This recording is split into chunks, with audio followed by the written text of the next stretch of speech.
Suraxanı rayon icra hakimiyyətində 28 may müstəqillik gününə həsr edilmiş dəyirmi masa keçirilib.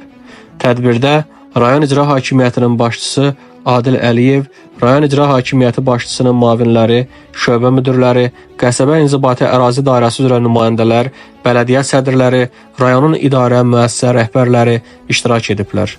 Ümummilli lider Ulu Öndər Heydər Əliyevin və vətən uğrunda həlak olan şəhidlərimizin əziz xatirəsi bir dəqiqəlik sükutla yad edildikdən və dövlət himni səsləndirildikdən sonra müstəqillik gününə həsr olunmuş videoçarx nümayiş etdirilib.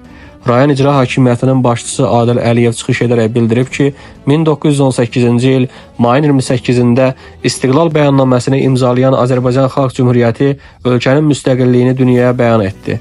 Cəmi 23 ay ömür sürdü, lakin müstəqil və milli dövlətçilik tariximizdə şanlı səhifəyə çevrildi. O, həmçinin ötən əsrin 90-cı illərində müstəqilliyini bərpa edən Azərbaycanın Ulu Öndər Heydər Əliyevin uzaqgörən siyasəti nəticəsində dünya arenasında əldə etdiyi nailiyyətlərdən bu siyasi xəttin uğurla davam etdirilməsində misilsiz xidmət göstərən vətənimizin bütövlüyünü təmin edən Prezident cənab İlham Əliyevin beynəlxalq münasibətlər sistemində diplomatik müstəvidə milli maraqların qorunması istiqamətindəki qətiyyətli addımlarından danışıb.